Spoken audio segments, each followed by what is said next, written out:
let us begin.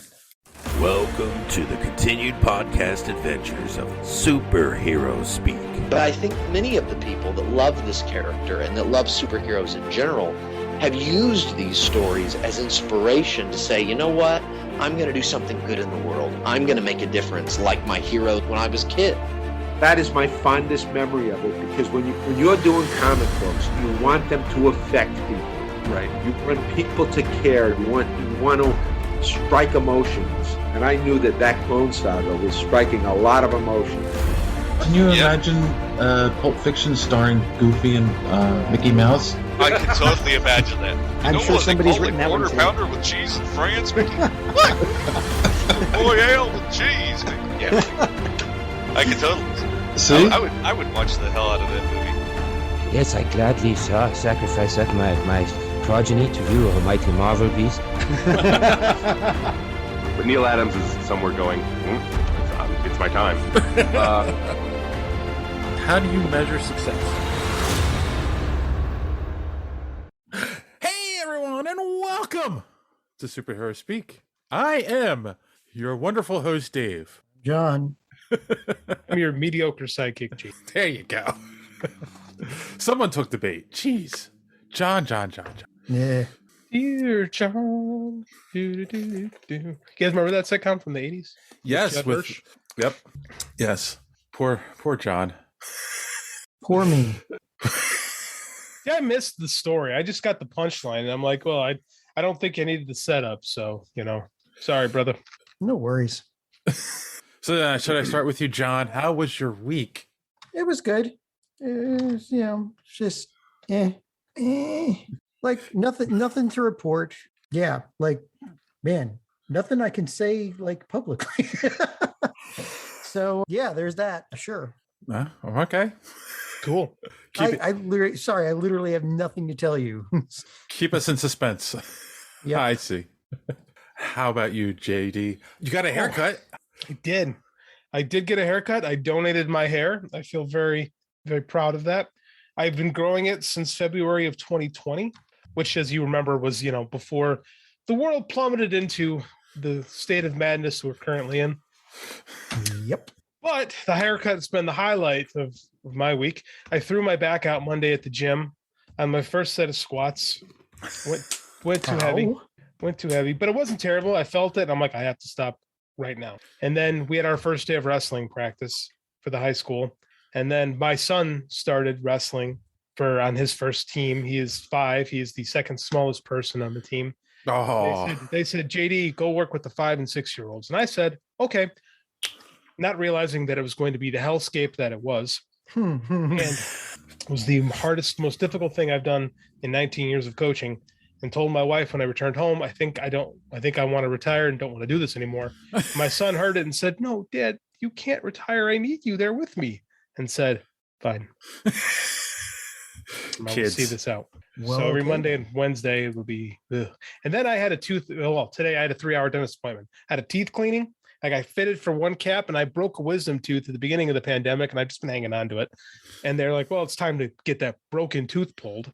So I had all that done today, and it doesn't hurt so much as it's just really, really annoying, the hole in my mouth. And like when it did start to hurt, it wasn't like where they pulled the tooth. It's where they stuck me because as I've discovered when I had these teeth pulled before, I have long nerves in my teeth. Yeah. So like they'll be chiseling and then they like get you and you're like, because you're all calm, like I can't feel it. I can't feel it. Oh, sweet Jesus. So, then they have to numb you up further. And then you're at Panera shoveling turkey chili down your mouth and you can't feel anything until it hits the back of your throat. So it's been, and then I had to take my kid to practice. And then I had to take my kid to practice again today because my wife is volunteering with the PTO for some reason. So it's been a long week and it's only Tuesday. Yes. Yeah, that's right, boys and girls. I also want to point that out. This is Tuesday, not Monday recording. So that means the show will be out probably a day later. So thank you for your patience. So, yeah. How was my week? Good question. Sorry, I didn't ask this week because I just didn't freaking care. But Story of my life. It's been a banner week for all of us, apparently. Well, I will say, what can I say publicly? You can shut the hell up. That's what you can do. I can say I had a wonderful week. Good for you. About time. I hate you. See, there's glass is half empty and there's glasses half full. There's no more teeth in the glass. And they're throwing glass on the ground and just letting it shatter. When there's also grinding your face in the glass once it's shattered into the ground, which I think is where you're at right now, John. I'm pretty much there. Yes, I am not a happy camper. Face ground glass. That's my new punk band. Nice. TM. Yeah, no, I'm a little shocked myself on how things have progressed. You know, like I told you, we went and saw Venom, and then we've been out 5 times since then. You went to see Venom? You trying to lose her? Or? No, that was her choice. I told you guys that last week. You have to pay attention. I remember.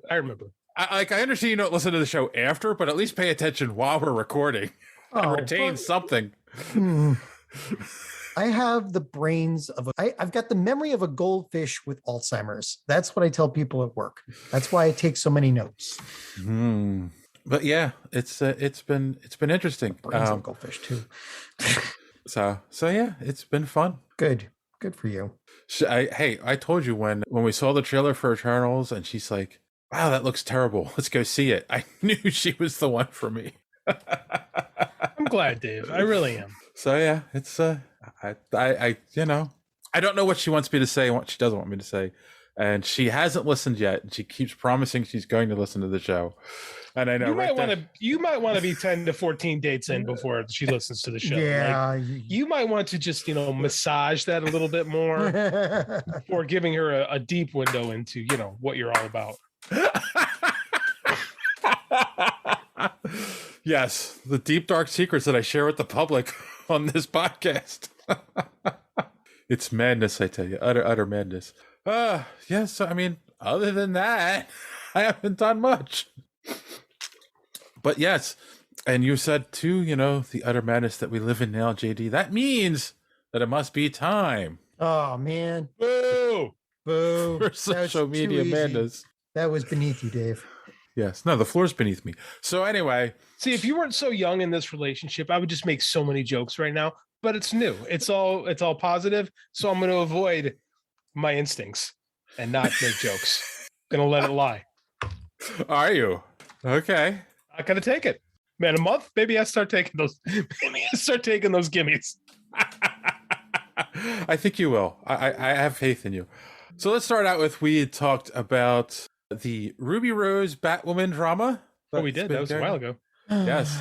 And Adam Christopher, who's at Bite-sized AC. Yeah. That's actually a really good Twitter handle.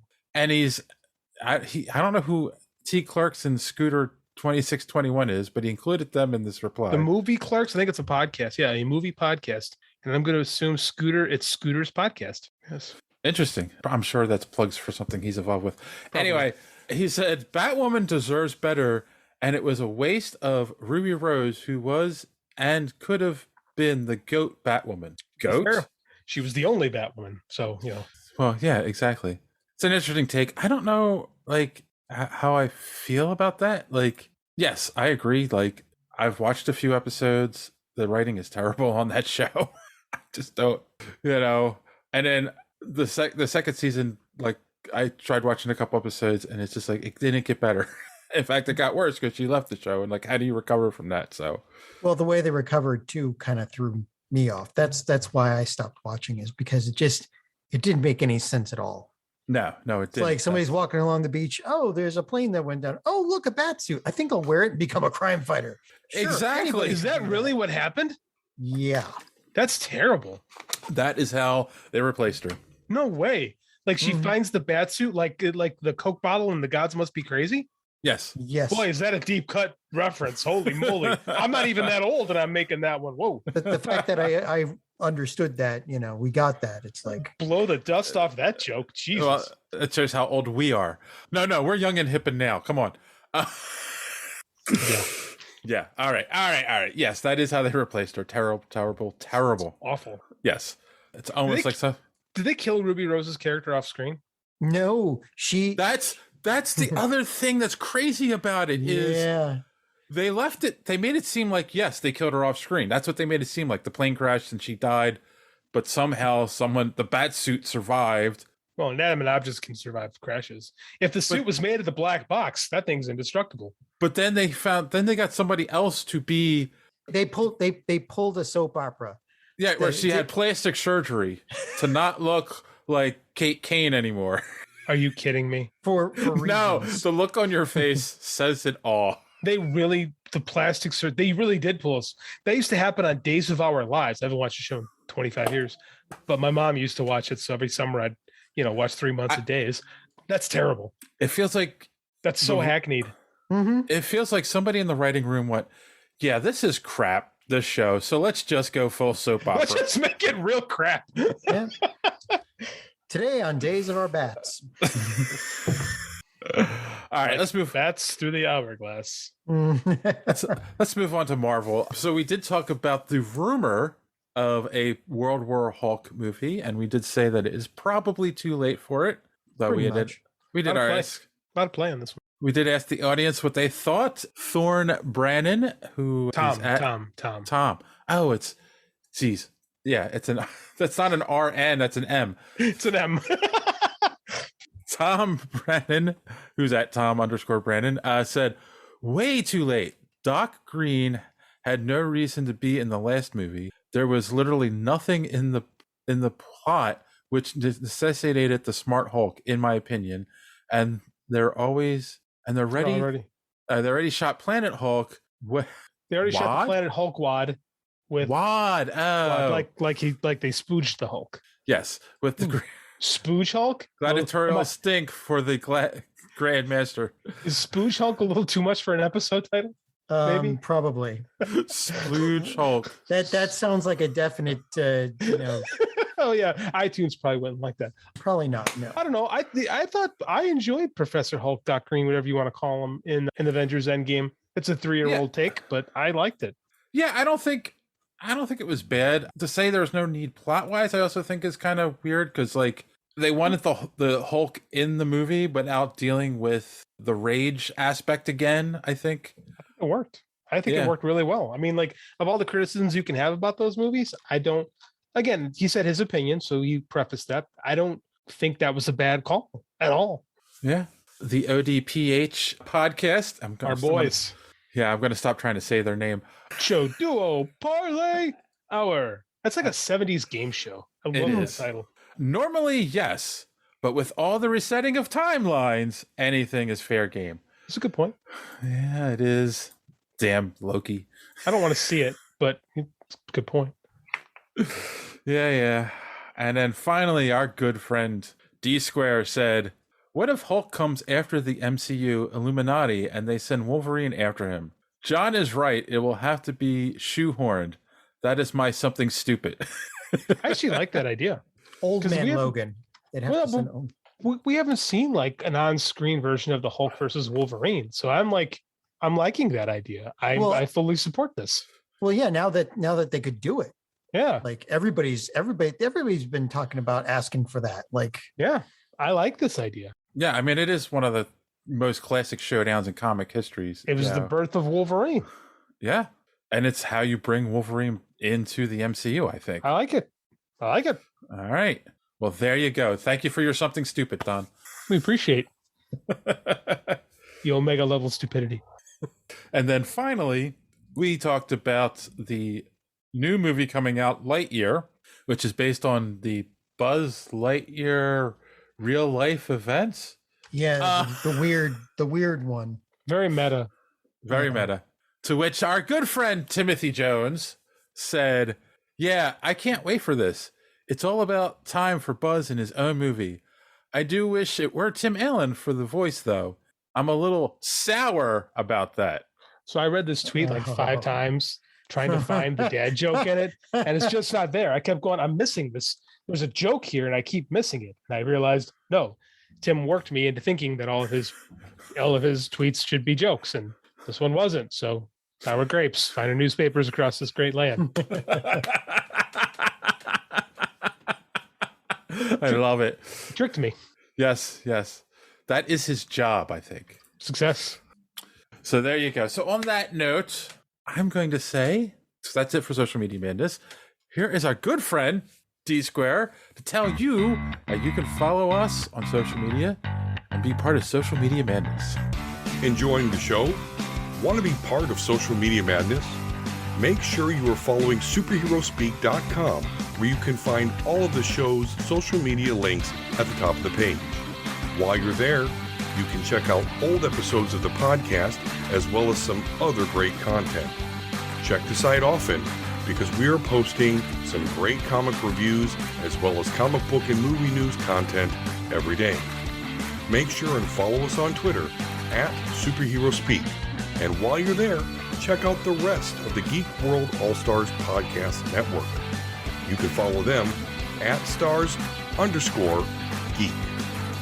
The Geek World All-Star Podcast Network include great programs such as the Pop Prison Power Podcast, Cult 45, So Wizard, Fans on Patrol, the Gorilla Brain Podcast, and of course, Superhero Speak. Search for #GWAllStars. You will not be disappointed. Now it's back to Dave and the boys on Superhero Speak. Thank you for that, Don. And don't forget to check out the Omega Level Nerds podcast, available on YouTube and wherever podcasts are available. On that note, we will take our first commercial break and be right back. After these messages, we'll be right back. All right, we are back. We're going to do a little news. Wasn't much really worth talking about. I mean, there's a couple little things, but I was just like, I just picked some stuff, fun stuff. First, because we had to include the first one. We talked about the preview to the Morbius trailer last week, and since then the actual Morbius trailer came out, and of course it played before Eternals, which we'll get into later at the theater. And I don't know. First off, I don't think there's anything. I didn't feel like there was anything that was in the full trailer that we didn't see in that little preview. Am I wrong? No. Yeah. And I'm just not excited for this movie. No. Yeah. I mean, I don't know. Like, I feel like this is a movie that if somebody heard the name of Batman but never actually read the book or was like familiar with Batman in the slightest, this is what they would come up with. Man-Bat, basically. Yeah, it's like Man-Bat, basically. Like, yeah. Actually, it's like Man-Bat, basically, isn't it? Like, I guess, I don't know. Morbius has never been my favorite anything, I guess. Like, I don't think he's my favorite Marvel vampire. That would be Dracula. That makes sense. That's right. Dracula's canon there. Huh? Dude, Dracula's awesome. The Tomb of Dracula comic book from Marv Wolfman in the 70s. That's great horror comics, man. That's what gave us Blade. Yes. Who we'll talk about in a soon. Blade is cool. Didn't Blade give us Morbius? No, Morbius is right out of Spider-Man. In the Spider-Man cartoon of the 90s, they used Morbius to get us Blade. That's what not in the comics. Yeah, that's true. I forgot about that. All right.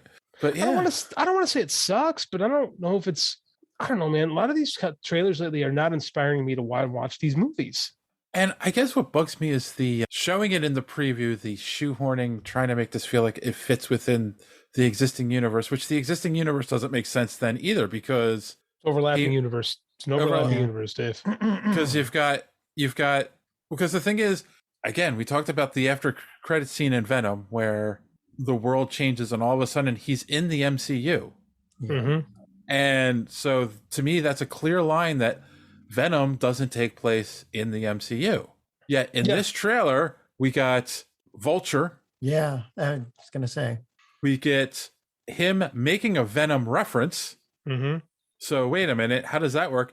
And then he passes a poster of the Tobey Maguire Spider-Man. To be fair, the Tobey Maguire Spider-Man could be a reference to the current Spider-Man, but an artist's interpretation of it. It could be, but that's all I got. But I mean, it looks like it's a photo, and doesn't it say something like murder? It's like murderer. Murderer. To be fair, most of Alex Ross's art looks like it was a photo. It does. Yeah, you're right. Or I don't know. Or painting. But I mean, like, I don't know, like until we actually see it, which I guess we're going to have to, it's hard to judge anything, how this fits in continuity. And because we haven't seen anything real from, the new Spider-Man movie, we don't know how this all fits in. So I got nothing. Yeah, I got nothing. Sony just wants to like do their thing, but also be tangentially connected to the Marvel, the mainstream Marvel universe. Yeah, I mean, and they're letting them get away with it, right? They're not like Marvel's not coming saying you can't do this, you can't do that. So, yeah, guess what it is? Sorry, we have a visitor. He surprise commentator. He made a drawing of his favorite pro wrestlers, Sting and Darby Allin. And you know what's cool about kindergarten? They're actually like, I know people dog on Common Core because that's the cool thing to do, but this kid is actually reading and writing in kindergarten. Like they're actually teaching them how to read, and he spells words, and he's doing a good job. Like he wrote Sting on his own. Yeah, well, and he's 5. I think it's pretty cool.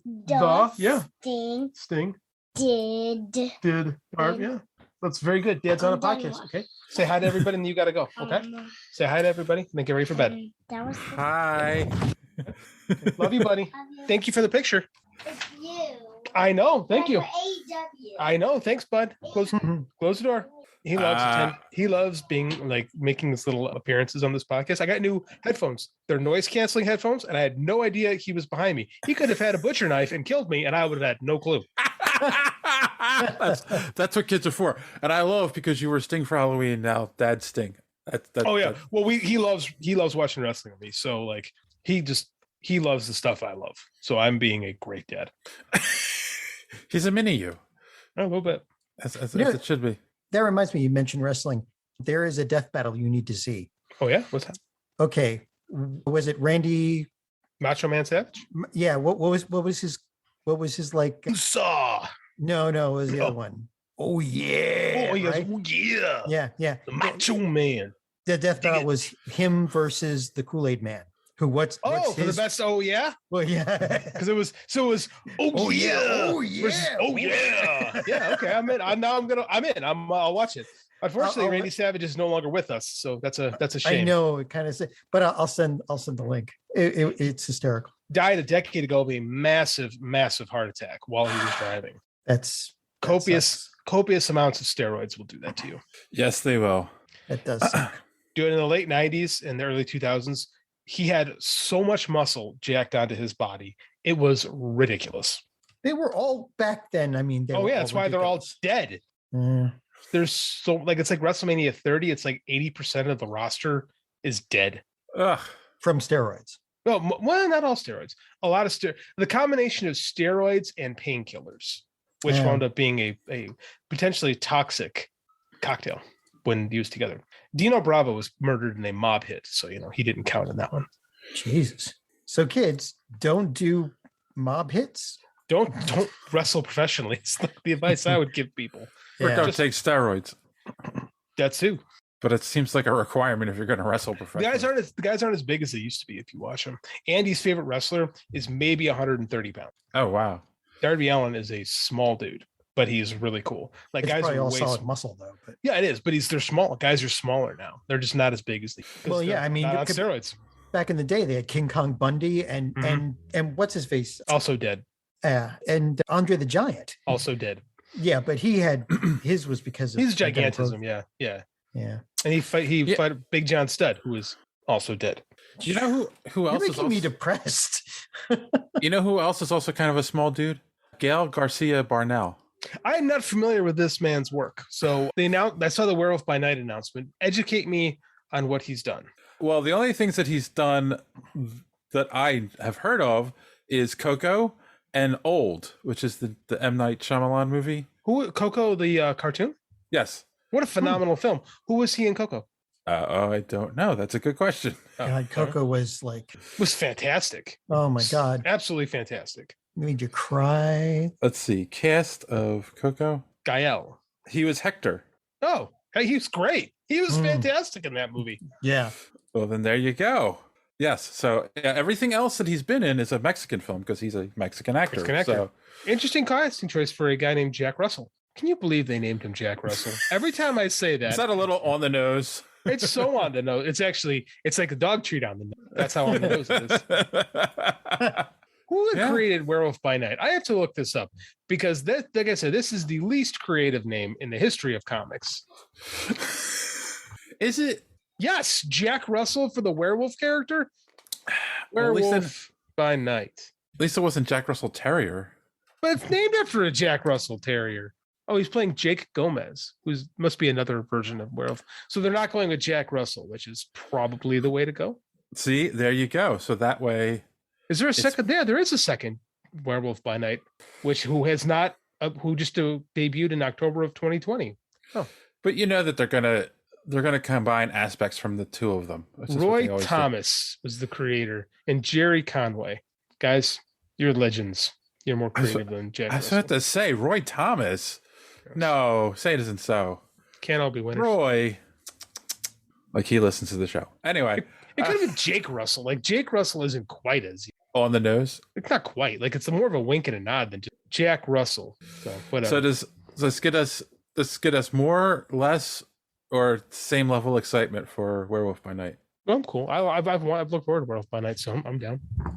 How about you, John? Can't wait to see what they do with it.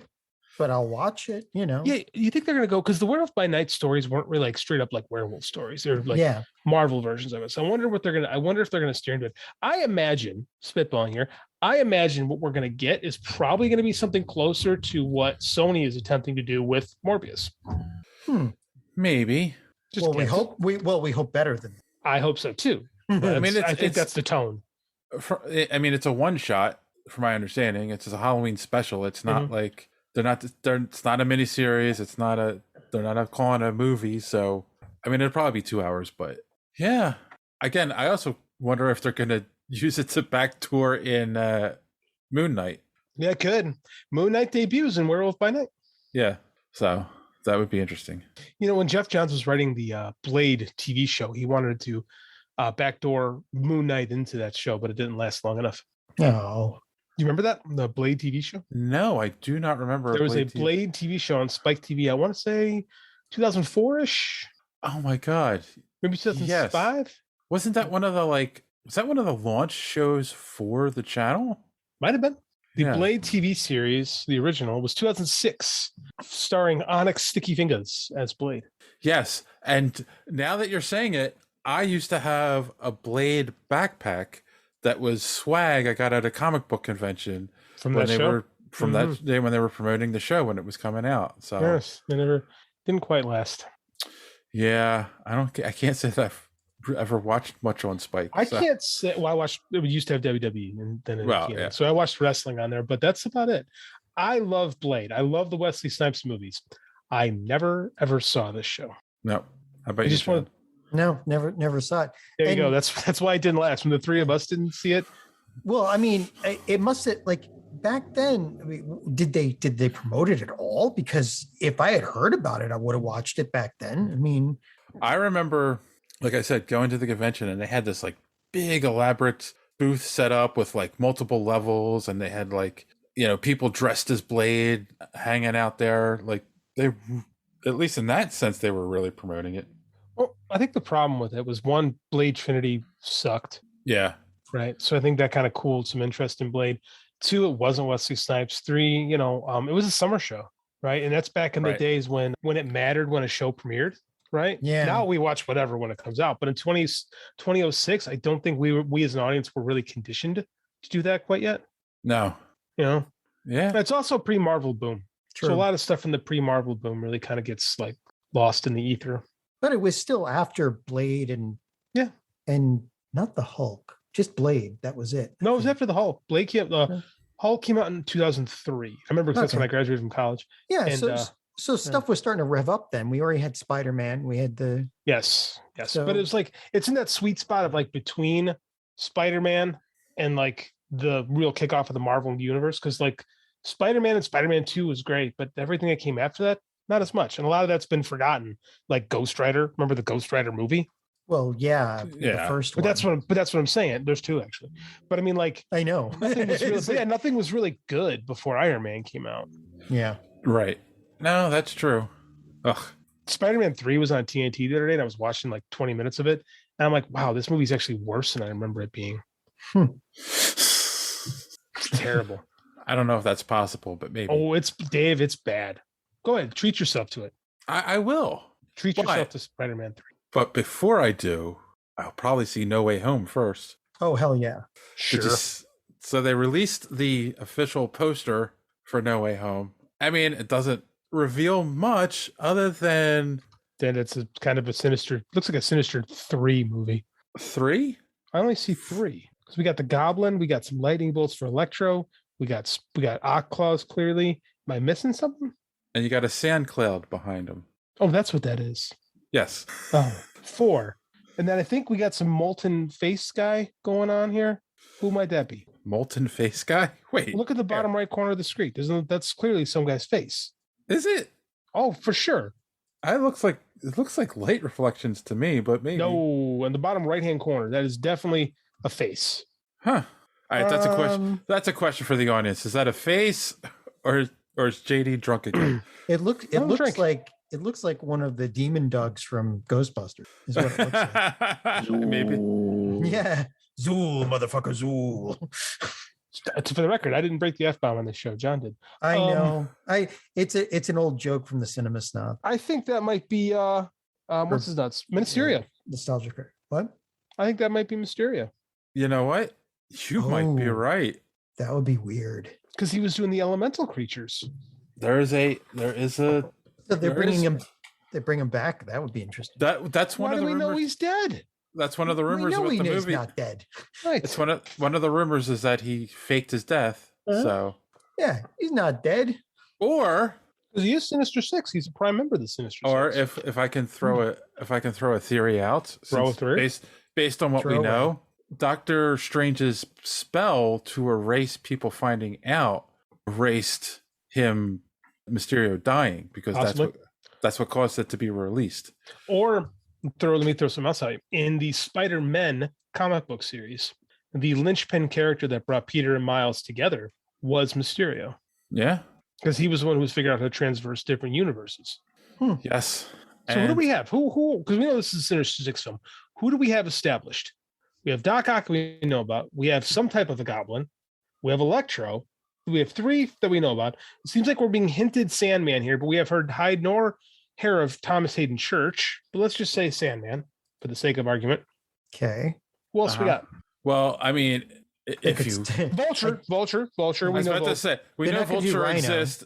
We know Vultures exist, and he's alive. Like they could bring Rhino back. Rhino would be disappointing, but yes. You know. Well, poor Paul Giamatti. I know he really tried to add the crazy to it. It's just that wasn't the character. So I feel like could it be Venom? Could it be Venom? It could, but does it really make sense? Like, why would he's in the universe? Right. The problem is that that's not Venom. That's like, he's not the Venom that was part of the Sinister Six, right? And but I mean, like, we're so like, and they're trying to make him a hero. Why would they all of a sudden make him Spider-Man's enemy and join up with people trying to, kill Spider-Man? I hate this guy that I modeled on myself after I never saw him before. It's like, I don't understand. It doesn't make any sense. I do feel like we're being given a Sinister Six, but we're being held back on something. Something is holding us back. So, also speaking of images, I didn't include this. Have you guys seen the 2 images that have been making their rounds on social media? Which images? There's lots of images on social media. Friend. There is one. Some images you shouldn't be looking at. Exactly. Oh, you mean the ones I have saved on my phone? No, but probably the first one is Peter, May, and Happy all sitting at like the kitchen table, and I even think Ned is there. That was a family dinner. And also sitting there is Matt Murdock. I haven't seen that one. So that's possible though, because we know that supposed to appear in that. We do not know that it's not been confirmed. I keep looking at it, and I'm almost convinced it's Photoshop. I'm not sure, but it's been everywhere, and because it's really good. I'll say that much. If it's Photoshop, it's really good. The other one is the 3 Spider-Men all standing there with their masks off, and that looks really good too. So I don't know if these are Photoshop or not, because that's the thing. People are just sharing them with like no explanation of where they came from. See, I'm looking at this one, the one you were just talking about with Daredevil, and it could be a Photoshop. But what makes this really nice is the level of gunk they put above it, which makes because there's levels of dirt on the picture, it makes faking a photo look better, right? Yeah. So I can't tell, and they're doing a pretty good job of it. I think the second one is clearly photo. with the three Spider-Man. Yeah. Because Tobey Maguire don't look like that. That's that was the whole thing. Like I'm looking at it, I'm like, no, Tobey Maguire looks much older now. So because he is. Like I believe Tobey Maguire's in his 40s. So yeah. The first one there's potential with, but I'm not sold. Exactly. Like because you can get plenty of shots of Matt Murdock sitting down from the TV show. Yeah. I don't know. I mean, like so my question is if this is based on, I think it is based on a picture. If that's not them sitting, who is sitting? That's the real question: is who is sitting in that chair if it's not Matt Murdock? Exactly. Right. Because I haven't seen a picture like that from. Man, it's really good. I'm looking at this picture even more closely, and the cane seems to go all the way to the floor, and the light is playing off it really well. If this is a Photoshop, it's a really well done Photoshop. Yeah, and we're all hoping that it's not. Yeah, I hope it isn't because I don't see how they fit him into the movie, but I want them to. You know, he's the best part of the MCU TV verse. Right. I mean, the only thing is he's not. I mean, we know that he from the preview that he does get arrested and is dealing with the cops at some point. We don't know if there's a trial or anything. And even if there is, it's not like he's a public defender, you know, like he's a lawyer they'd have to hire. Well, they have Stark money, so they could hire him. Oh, that's true. I don't even think of it that way. I mean, Happy's there. Happy's probably looking after the daughter. I can't remember the name of the daughter. This is Will right now, right? He's probably the executor of the will. Well, and Pepper would also be looking after him too. Yeah.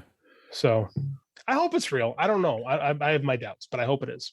Yeah. Am I crazy? But I don't want the 3 Spider-Men in this movie because I feel like we did that in Spider-Verse and it was really great. And I don't need to see another version of that.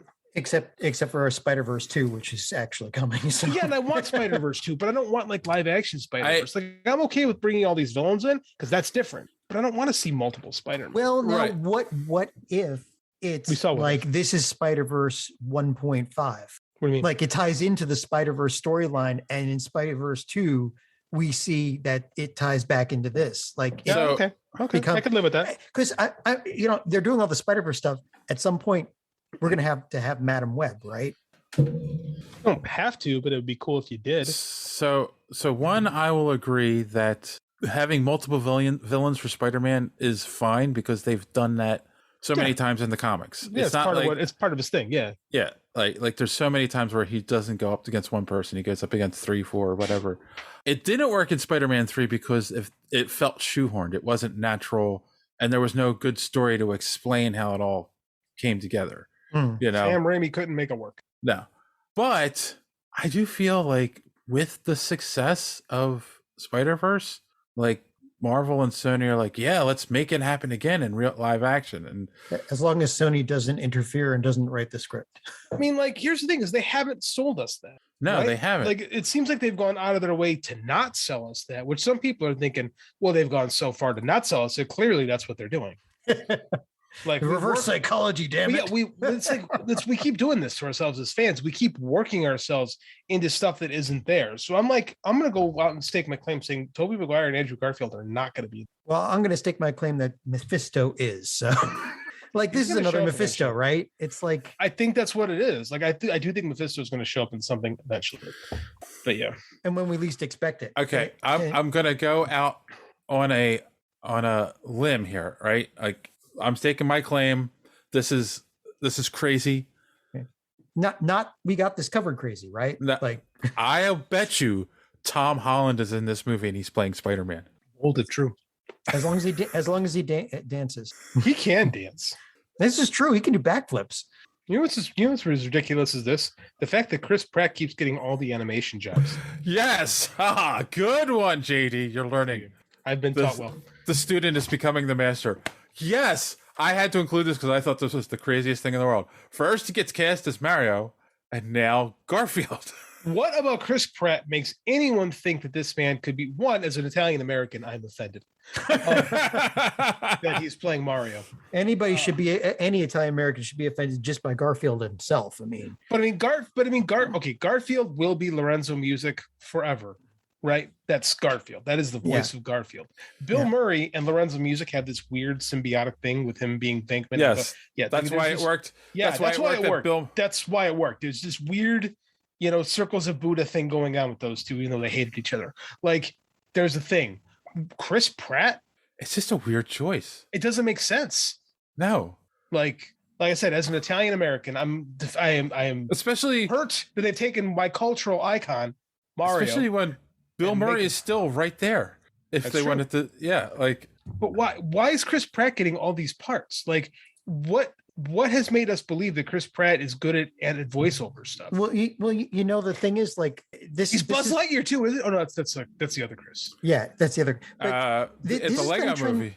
This has been a trend for a while now, where you get used to get just professional voice actors that most people have, admittedly never knew who they were, but when you go to the big screen, you can get somebody who can talk and can sing and do and is actually professional voice acting.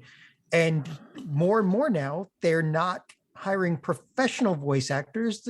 They're hiring big names to draw people to the animation. So that's never worked. Whether or not they have to dub in the singing or whatever, There's a long history of that not working in film. Like I remember the DreamWorks, when DreamWorks was doing all those movies in the late 90s, late 2000s, and they would have like Brad Pitt and stuff be characters, and it never translated. It never worked. But they still do it. I know. I'm just saying there's never been a proven.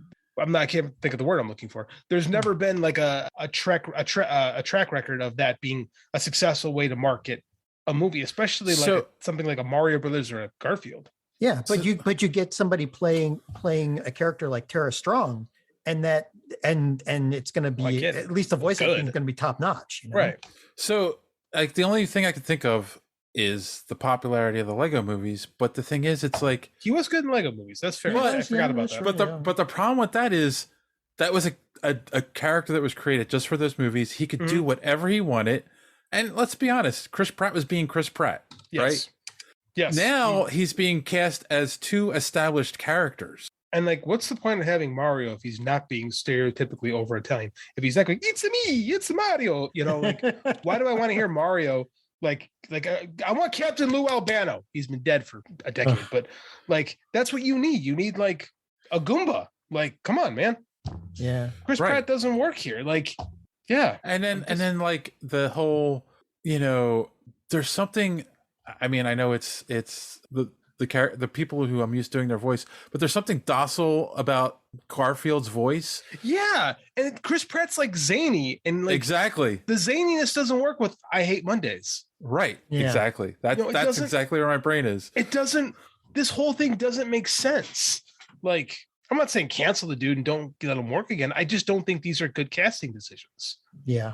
No, I don't know what these people are thinking.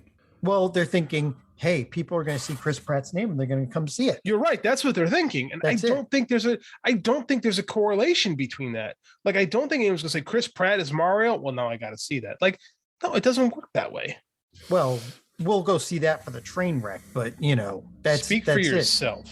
The foot is down. I'm not going to see this Mario movie. I'll see it. I've got too much of the original Mario Brothers in my head to go see that. Actually, I'll wait for it to be on streaming. I was about to say I'll see it when it comes out on streaming. I don't think I would go to the theater for that. Same with Garfield. I have no urge to see. Why are we making another Garfield movie too? Like, the last few were just kind of. Horrible. I will say kids movies, not. I will say wrong with a kids movie. No, there's nothing wrong, but they. You were going to say, Dave? I have to go see Garfield. Why? Him and I have the same birthday. His birthday is June 19th. Mm-hmm. That is a fact. You can look it up. I'm not disputing. Have you ever seen I don't think he's acting, but there used to be a Twitter website called G-G, where they took Garfield out of classic Garfield cartoons. So it would just be like, I think Jim is the character's name, interacting with nothing. And it was like, he just came off like a lunatic, and they're so damn hilarious. Yeah. I will find them and put them in the chat. Yes, but and it's funny. So that's probably what made him one of my favorite comic strips growing up, is because we had the same birthday. And I hate Mondays too, and I love lasagna. So come on, who doesn't love lasagna? Yeah, but the other thing is, like, Garfield was never meant to be funny.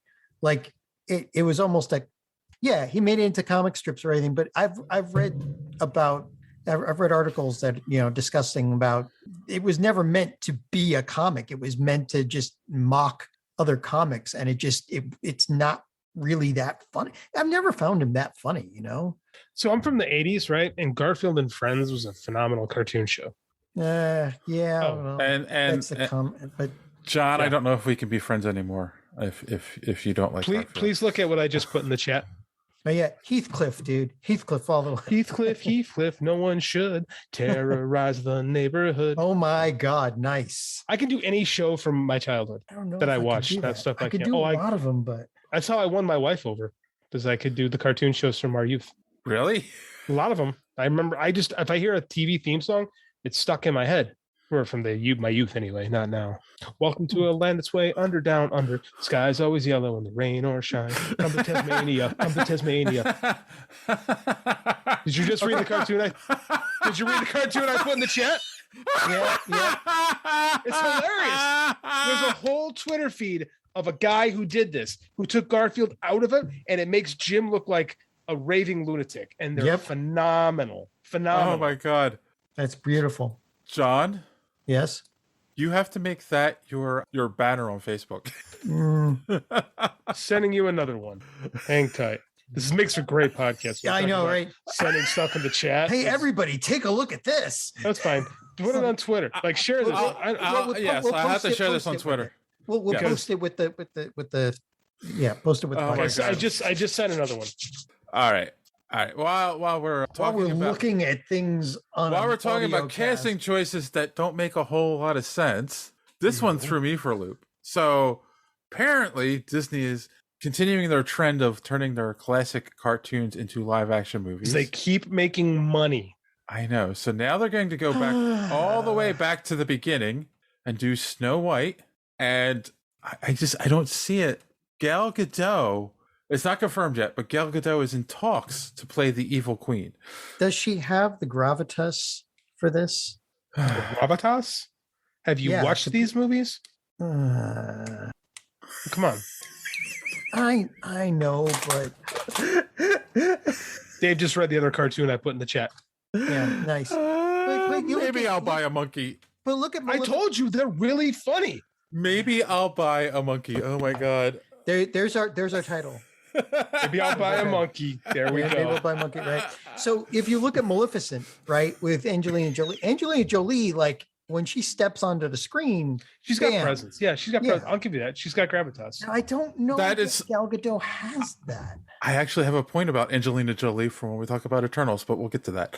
I think Gal Gadot has that as Wonder Woman. I don't know if she has it on her own, because I don't think we've seen a lot of her not being Wonder Woman in other movies, She's not a bad actress, but I don't know if she's a good actress though. Like, I don't think she's bad either. I think she's fine.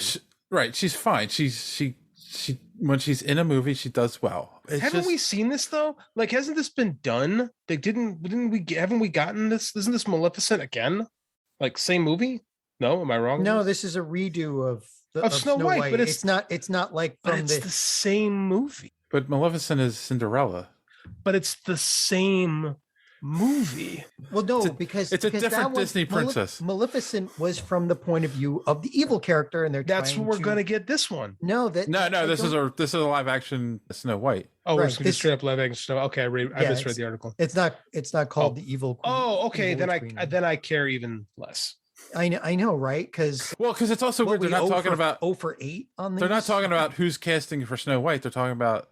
I mean, obviously, they're probably getting a younger actress to play Snow White, to play off Gal Gadot as the evil queen, because the old crone evil queen Gal Gadot. I'm gonna tell you right now who we're gonna cast. We're gonna cast 11. The Millie Bobby Brown. Yeah, that's your Snow White. Mark my words. That'd be okay. My gosh, the mouse just owns these people, don't they? But no, that's another thing too. Like, I feel like they keep stuffing big names in these movies to draw people in. Yeah. Right. And in a complicated scheme to make money, they're casting stars. But the remakes aren't that good. I still can't believe they're no, they're money. Not. They're it's getting okay. Younger kids seem to really like them, and their parents are taking them to them. But all of them comes up going, yeah, the cartoon was better. Jon Favreau is a phenomenal director, but you can't tell me his Lion King was better than the original. No, the Lion call you a King liar. was horrible because the live action Lion King, they couldn't show any emotion. They were trying to make it too realistic. I liked his Jungle Book. I thought his Jungle Book was pretty good. I enjoyed it. It was, just not a cartoon. Yeah. Yeah. There's something magical about those original cartoons. There is, and I'm not opposed to remakes, right? Their remakes are fine. I'm opposed to Disney not, they're so releasing half-assing it just for the money. Yeah, I'm thinking that's kind of what Disney does. They've released a lot of bad movies throughout the course of, Disney existing. True. Black Hole sucked. Let's be real. It's all an elaborate scheme to make money. The Black Hole sucked. Like those movies, a lot of those movies they made in the 60s and 70s, right? They weren't the Black live Hole, action movies. The Black Hole was meant to drop acid to watch. Having never dropped acid, I'll take your word for it. That's such a it was so weird. They made that movie to obviously compete with Star Wars, and yet but it had nothing. It was nothing like Star Wars. It was more of a epic than it was. So was Zardoz. So was Zardoz, though. Oh my god! Like people were making Zardoz is great because stupid, sexy Sean Connery. But like but that's like a lot of studios are like, oh, Star Wars, give them something spacey. Not Kevin Spacey. Like I feel like Zardoz was definitely spacey, that's for sure. Oh, very spacey. My God. Very spacey. I mean, I don't know. It's been such a long time since I saw Black Hole, but I kind of feel like they were trying to compete with Star Wars, and they made a movie like Star Trek: The Motion Picture to compete with Star Wars, where it was more cerebral and talking, less action, and space wizards jumping around. Yes. Yes, that is what happened in Star Trek: The Motion Picture. Yes. What a boring movie that is. Yeah, well, it was never meant to be a movie. It was supposed to be a pilot for a TV show. So would not have been a great pilot for a TV show. Counter at Farpoint is a good pilot. Star Trek the movie, it is not a good pilot. By the way, I sent another one in the chat. Jim from Garfield without Garfield is totally John O'Grady. Oh my God. Now wait. You can't really poo-poo the first Star Wars movie, the Star Trek movie, because that did give us Wrath of Khan. That's true. Without that movie, we don't get to the Wrath of Khan, which is the best part of Star Trek 1. Wrath of Khan holds up so well too. Wrath of Khan is still the best Star Trek movie. Yeah, I agree.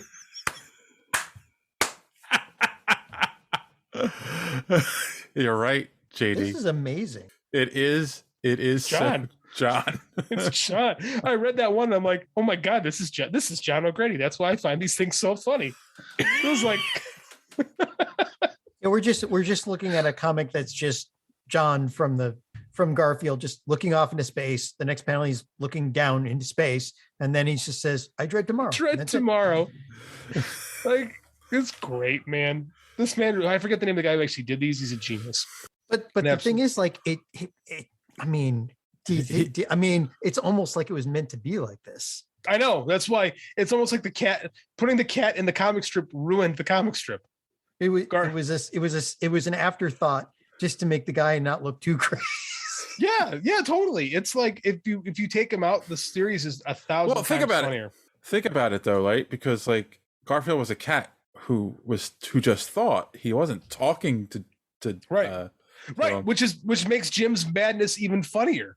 Right, that's the whole thing. Like he obviously was crazy because he's talking to a cat. A cat. This is the point of view of everybody watching Calvin. Kind of. Calvin's a little kid though, so it's a more acceptable with because Calvin Hobbes is his stuffed tiger, right? It's different. Yeah, there's an innocence to it. This is it John or Jim? I forget the character's name. I think it's John. It's just his malaise and his madness, like being exhibited. Well, don't talk about innocence with Calvin because when you get snowmen. Stop. Don't stop. Let's just leave that. Don't ruin Calvin and Hobbes for me. What was that book that we read that? Oh, it was it was David Pepos' book. I'm drawing a blank. It was good. We all loved it. Yes. Son of a bitch. God damn it. It was Spencer and Locke. Thank you, Spencer and Locke. Yeah. It was like on the tip of my tongue and I couldn't get it out. Yes. Yeah. That's so as you can tell, ladies and gentlemen, it's kind of a slow news week here at Superhero Speak. Yeah. Spencer, so you know what? But check out Spencer and Locke. Definitely. Yeah, it's a good comic. If you want Calvin and Hobbes ruined in a good way. Fair. It's like it's really worth checking out. And while you run to the store to pick up Spencer and Locke, we're going to take our last commercial break and we'll be right back with our main topic. After these messages, we'll be right back. All right, we are back. And of course, we're here to talk about the latest and greatest Marvel movie to come hit theaters. Well, the latest. We got Marvel's Eternals, and we're going to talk about it and review it. But before we do that, I did remember to gather some information first. So we'll start with the box office. So far, as of this recording, domestically, it's made 71 million. Internationally, 90 million, so 161 million altogether. Not bad for a pandemic movie, not great either, because there are movies that have already outperformed that. So Rotten Tomatoes, the critics score is 47, but the audience score is 80. I think that's an important factor to keep in mind. Yeah, especially because they bombed. They tried to do the bomb, and it didn't quite work as far as the audience score, but the critics score, a little bit. Yeah. And then finally, we did a poll over on Twitter. We did? Yeah, we did. I missed it. Okay. Sorry. And it's, have you seen Eternals yet? What did you think? And of course, no one commented, but we did. Is it me, or does the Eternals emoji look like Bitcoin? It does. Okay, I'm not crazy on this one. Okay. You mean, so it looks like on paper it's worth a lot, but in reality, it doesn't exist. I'm smart enough to admit that I don't understand cryptocurrency, so that scares me away from even thinking about it. So let's discuss blockchain.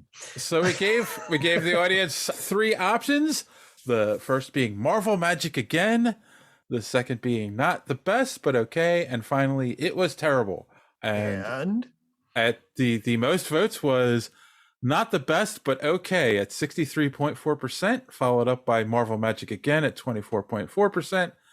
And finally, it was terrible at 12.2%. So all over the place here with what people think of this movie. So let's get into this. Before we get too deep, let's talk spoiler free.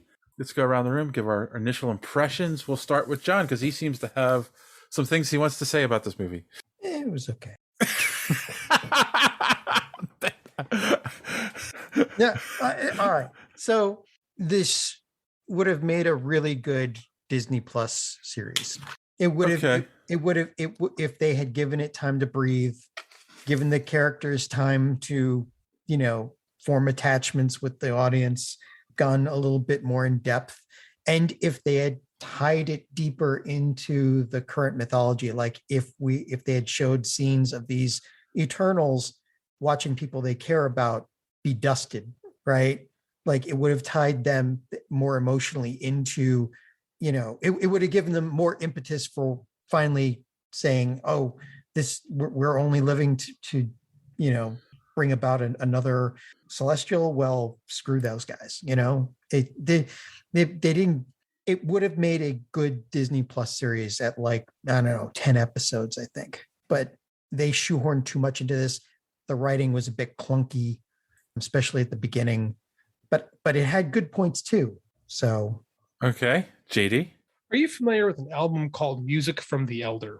No. The 9th album from Kiss. It is a progressive rock concept album from Kiss. Progressive rock from Kiss. That doesn't sound, Exactly. That's kind of. Exactly.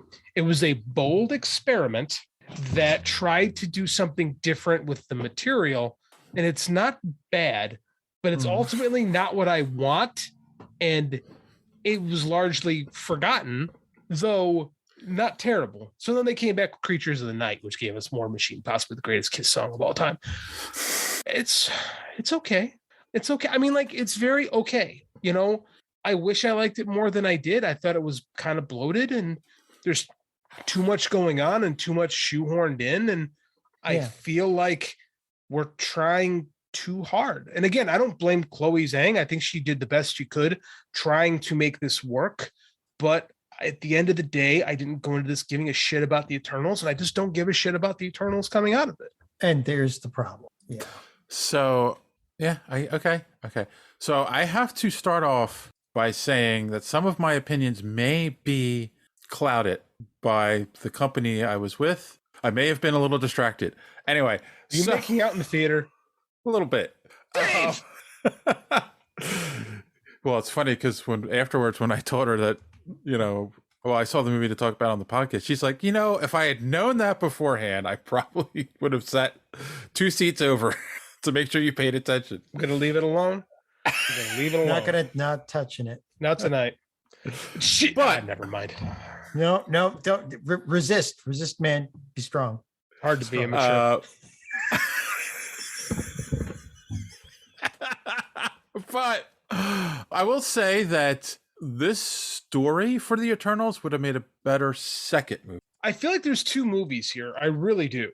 Yes, that's what I'm getting at. Yeah, And I get that. I don't want to get into spoiler territory yet, but yeah, I think this storyline would have been the better second movie. But it was like, I think that's the consensus. It's like, it was okay. I didn't go in with high hopes, which is because I never read any of the Eternals books. No one has. That's the thing. I'm not familiar with the characters. There wasn't like there was some massive reemergence in the comics with them before this movie came out either, or anything like that. It was just like, which also will get to another point. I feel like they're starting to scrape the bottom of the Marvel barrel at this point. I don't know if they're doing that, but I think they're trying to do the Guardians again. You know what I'm saying? Like the Guardians was a bold choice that worked. This is a bold choice that didn't. I don't think it didn't work, but at the same time, I don't think it quite stuck the landing. Like, I don't think kids are going to run out buying Icarus shirts. Yeah. So, well, according to my 11-year-old nephew, the only person that he liked in it was it the Sprite, and that was it because she was funny, and that was it. But I got 3 nephews. They're 7, 11, and 13, I think, and they're like, all right. It wasn't interesting enough to stick to do it. But you're bringing up a good point, because why did they do Eternals? Like, they have all these other properties in flight that could have done something else. They could have spent the money on another film to enhance the current mythology that they've got, keep a ball rolling, and instead they decided let's put the Eternals into this. All right. Which, again, admittedly, like you guys said, it's not really popular in the comics at this point, or it hasn't been. So why introduce them? Guardians. That's why.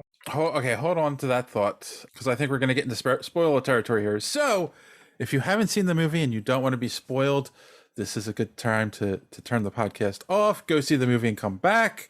If you haven't seen it, then let's keep going. But as you can kind of see, we're all kind of middle of the road about this. So when we're like this, I always say, just go see it and decide for yourself. So, all right. And spoilers in 3, 2, 1. Okay. Let me say what I'm getting at with the second movie, though, because you have the scene with Salma Hayek or Ajak where she was talking about, the love for humanity because the people of this planet reversed Thanos's, snap and brought half of the universe back, right? I think if you set Eternals up in a movie before Infinity War comes out and establish them as characters on the Earth, and then and you secretly reveal in that movie like they're good guys, but then you slowly reveal like, nope, they've secretly got this plan to bring another celestial out of the Earth and destroy it, but then you see them react to the end of Endgame. Then when you come back to the Eternals now, they're changing their mind, and that sets up this story. So then you're not getting a 2.5-hour movie that doesn't work because you're not breathing at these characters. Well, and that first movie could have also been about the was it the deviant that was basically killing them, and like they built this deviant up, and at the end it's like done, dead. What the hell, Well, yeah, exactly. Like that, they were building this deviant up to be getting smarter and smarter without it going anywhere other than he was a distraction in the end fight. That was it. He is a red herring villain.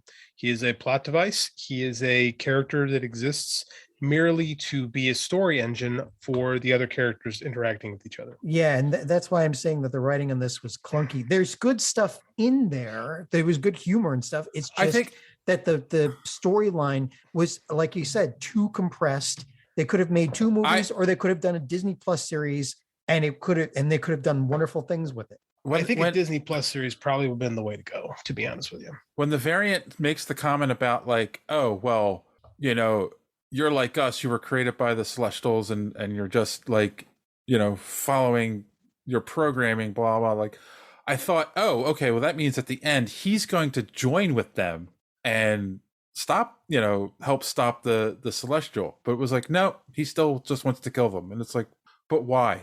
Yeah, it didn't make any sense, right? You've got all he's been awakened to all this knowledge of what he is, like can contemplate himself and them. And plus he has the memories of the other Guardians, the Eternals. Yeah, that he sucked their souls out of to upgrade himself. Yeah, it was just like, okay, so then what's the point of this? Here's what's the problem with these kind of movies is like we've got more than a decade of like accrued interest, right?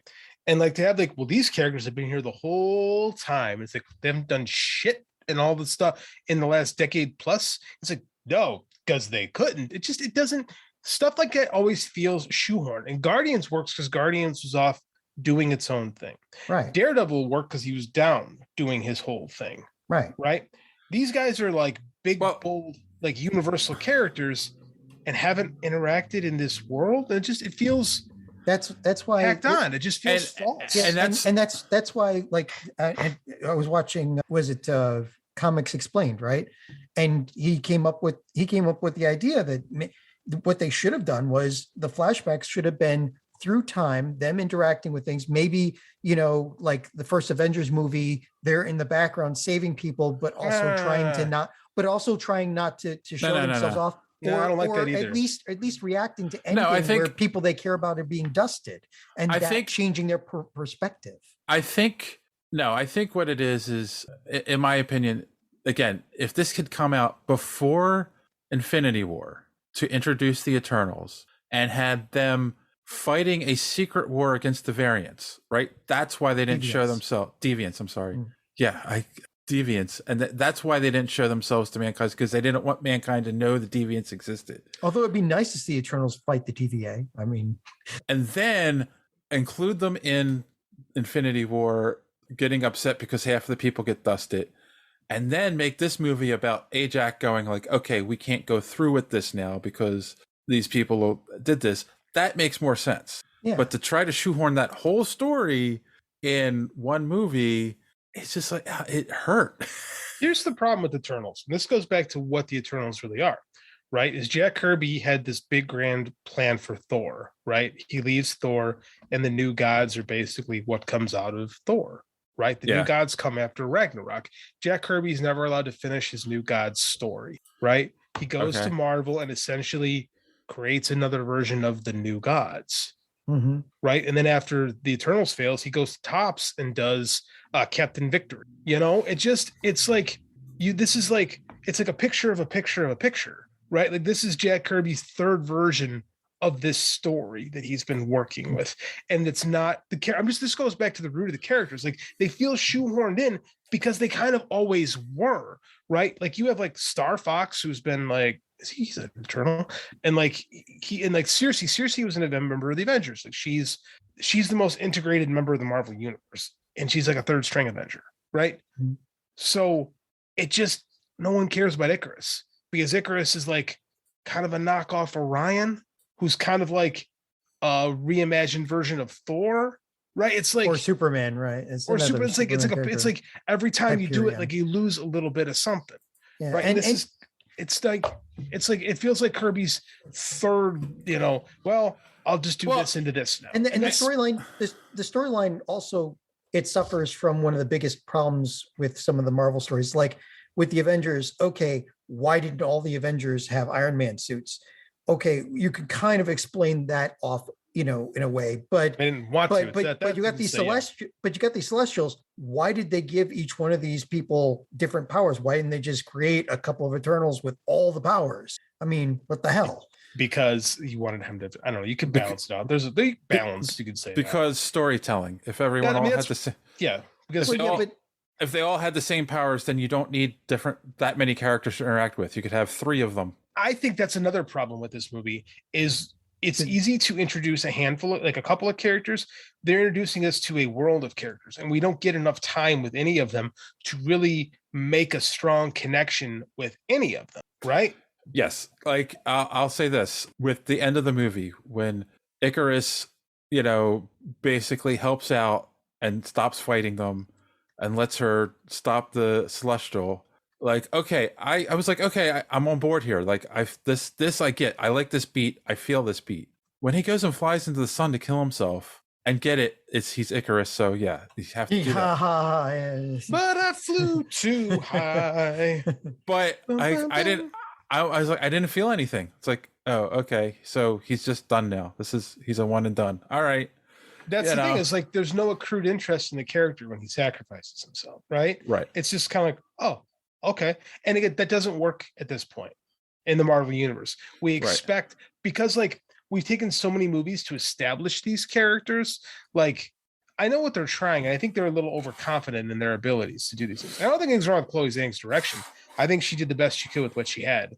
I think this is Kevin Feige thinking, I just hit home runs, right? I can do it's. This movie feels kind of arrogant, right?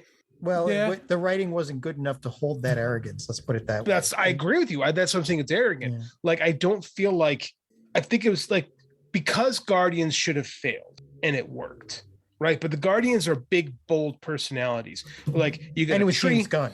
It's James Gunn, and James Gunn is a different kind of filmmaker than Chloe Zhang. Chloe Zhang makes these small, quiet movies, and I give them credit for trying something like an actual auteur, right? Mm-hmm. James Gunn makes these bombastic lunacy pictures, right? James Gunn's a trauma guy with a budget, basically. Yeah. Like, Chloe Zhang is not that kind of director. She makes these interpersonal, conversational movies, and that's what she tried to bring to the Marvel universe. And I don't think the marriage quite worked, right? Like I said, Guardians, we've got like these like bold, distinct characters, and they look distinct, right? Mm-hmm. And it's not just we have a lot of diversity. It's like, I got a green guy with tattoos, I got a talking raccoon, I got a giant tree, yeah. I got a green assassin woman, and then I got the dude, the stereotypical white dude. Yep. So like, there's something to that like clicks, and like they did such a great job in the trailer establishing what this was going to be. In this movie, everybody is like super powered. Everybody is kind of like almost talking in that like the Star Wars prequel voices. Yep. Yeah. Where it's like, this is this, and this is this, and this is this, and there's not a lot of like exposition. Oh, so much exposition song. It's like it's like Lord of the Rings, really, but again, without like the bold visuals to really grab you. And I didn't think the visuals were that. Yeah, and what's his name? Inspiring. Kit Harington. Kit Harington. He's playing the Black Knight. You didn't even know it. He should have been in there the whole way. That would have made the exposition at least targeted, right? Shoehorned, man. Everything is so you need shoehorned. The new guy with new eyes to be able. He should have been. Yes. He should have been our point of reference character because he's a human, right? You thrust the human into this world, then he's learning as he goes along. Is it cliched? Yes. It's the Last Starfighter. It works, right? But they didn't do that here. Well, and that's the other thing. And you brought it just went out of my head. You brought up a really good point. I usually do. Okay, well, while you're thinking, her direction could have worked had they done either like Dave said, 2 movies or a full Disney Plus, 10 episode thing. Cause then she has time to do her quiet moments and then bring out the big guns and work up to those big, fights and everything. In this, she had too much to shoehorn into this. So that's the point I wanted to get to. He introduced, there's 10 characters? There's a lot. It's a lot. Yeah. And it's like, and it's like you could argue, oh, well, Suicide Squad had so many characters. Yes, but they killed off most of them. It didn't work either. The first time they tried the Suicide Squad, it didn't work. Right. And so in the second time they did it, they killed off most of those characters right in the beginning of the movie, and they left us with 5 main characters to deal with. Same thing with the Guardians, like 5, that works. The other issue I really see with this movie, the more I think about it, the more I think about it, the more it's like, oh, this was an issue, and that's an issue, and this is an issue. The what they were fighting were mindless creatures. Yeah, right? yeah.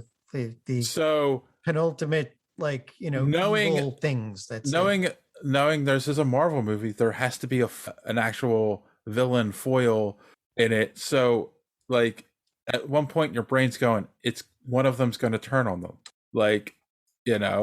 So you're right. There's a real lack of an antagonist. like a personable villain. You know what I'm saying? Yeah. So when it's revealed that Icarus, turned on them, it wasn't like an moment, right? Which, like, that's the other thing you talked about. He was always a stuck-up bastard the whole time, anyway, right? It's like, that's the point you made that stuck in my head, JD.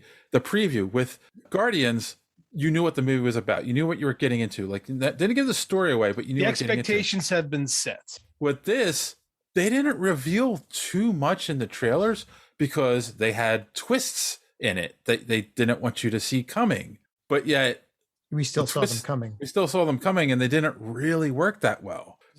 We had a twist only works, right? Writing wise, a twist only works is if you're emotionally invested in what's going on. It's hard to get emotionally invested in what's going on when you throw so many characters at you. The Lord of the Rings, the first one, is a very hard movie to get invested in the first time around. Like, you're learning so much. Yeah. But in the end, they pretty much ignore half the Fellowship and really focus on Aragorn and the hobbits, right? Yeah. The other guys are there, but they're not really involved in the actual moving of the story. Right. No. So that's what they didn't really do here, is they're trying to do so much and establish so much, but it just doesn't, I mean, like, it's never worked. I can't say, man, they just dropped the ball on this. The Eternals has never worked, right? It's not really a Marvel concept. Like, did this feel like a Marvel movie to you guys? No, and well, that was the other reason why so many people have suggested that they should have put more flashbacks in of them interacting with the world. Bad. Yeah. I think it would have tied it tighter into the current timeline. Could it have tied? Yes. Could here's the thing on the flashback.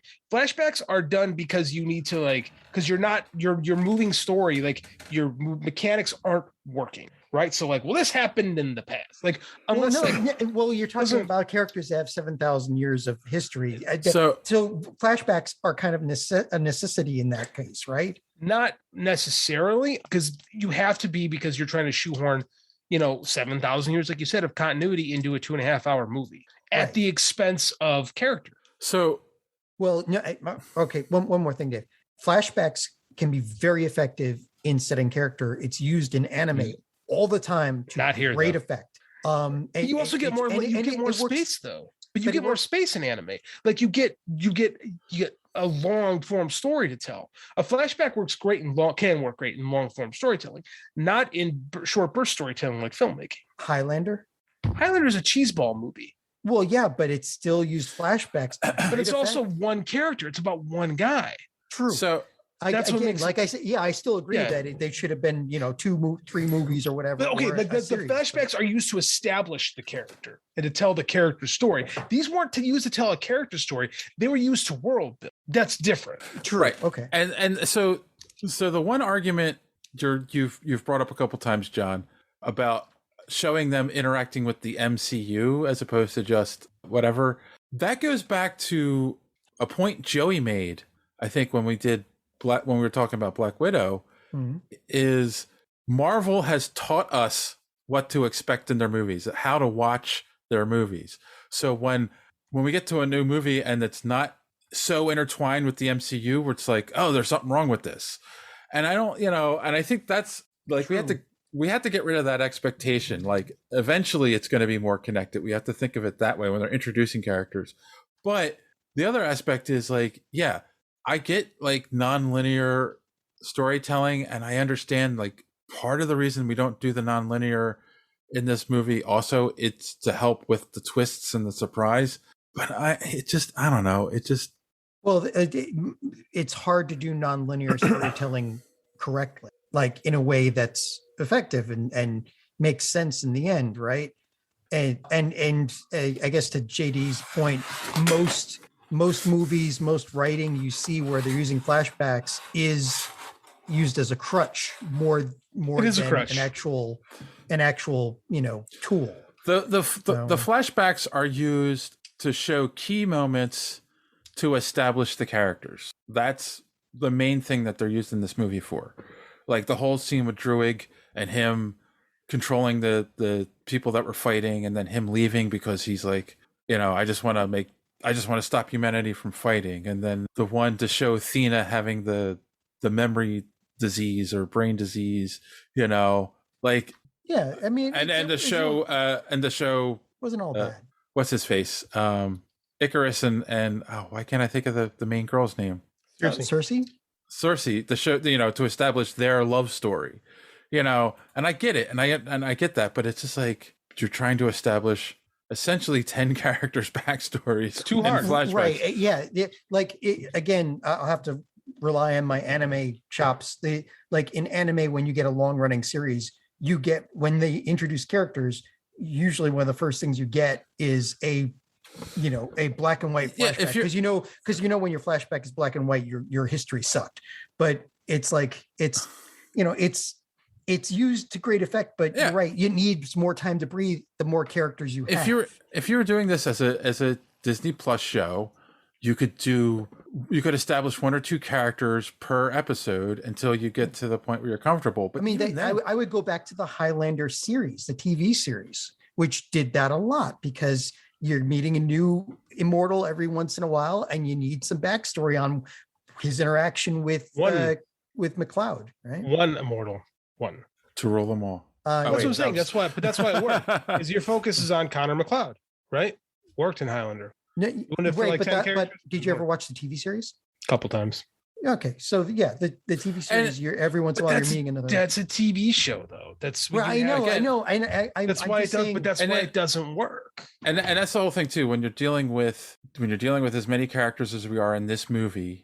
Yeah. You basically get one trait to identify all the characters. You don't get a fully rounded character. Also known as the Shyamalan package. One quirky trait to define the character. What happened to Kevin Feige? Like, this is a guy that used to just get and boil these guys down to their core elements. Why did we? Oh, because there are no core elements of the Eternals. Oh, never mind. So what we're saying is this movie was fighting several different problems. One, the Eternals themselves. 2, the medium was incorrect for such a large cast, and with 7,000 years of history behind them. And then 3 was this feels like 2 movies or 2 storylines mashed together. You've got the evolving deviants, and then you've got the birth of the new Celestial. It could have been 2 Disney Plus series with giving it plenty of time to give backstories and possibly to make people care about this enough going forward. Care about the villain. How about giving us a villain that we can get invested in rather than just they could have done a bomb. We were doing 3rd-person perspective, so they could have showed Icarus in the background doing bad things while the rest of them are, didn't do that. The problem with having Icarus become like the pseudo villain, he is a pseudo villain, he's not the actual, is that we don't have a bad guy that we our bad guy is like a MacGuffin, right? Well, so Loki's not. I wouldn't call Loki a MacGuffin, but no, in this movie. Oh, in this movie, yeah, he was just a whiny baby who wanted his girlfriend back. It's also like one of the other issues, and I know this is a stupid argument, but when you're dealing. I don't think it's a stupid argument when you're dealing with a property that no one really knows anything about. The 3 biggest names in this movie are barely in it, in my opinion. Mm-hmm. Yeah, well, they killed Selma Hayek. They killed Selma Hayek right away. They Steven Seagal'd her. Yeah, Ma Dong-seok. Gilgamesh. Angelina Jolie is, got her brain disease, so she's off camera. Off camera, and then Kingo. I can't think of the actor's name. Come on! Oh shoot! Kumail Nanjiani. Yeah, he disappears for the whole 3rd act. He just I'm out of here, and he leaves. Too much personality for this movie. Yeah. One of the things they said in the pitch meeting that was really funny is Kumail said that he's going to spend an entire year building up his body to Marvel standards, and the producer's oh well, let's play a joke on him. Let's just have him keep his shirt on the entire time. I honestly thought because we all saw those pictures of him working out and getting ripped, I thought he was going to be much more. I know, right? Central to this movie, And he did a really fine job in it, but it was you got the Bollywood scene and then him drinking the spit beer and and then he leaves. That's another comment that I saw, is that there is a few people that said this would have been great if the entire thing had been a Bollywood movie. That might be true. It'd have been maybe more entertaining, that's for sure. Well, yeah, and if you've ever seen a Bollywood movie, like their superhero movies are just crazy. And again, I don't want to crazy. I don't want to take anything away from the other actors because they all did a fine job. But like, what are you giving me to keep me invested in this? There's no meat on this bone. Yeah. It's you know what this is? It's a beautifully prepared meal. It looks great, right? They set the down, and you take a big bite, and you're like, it's okay.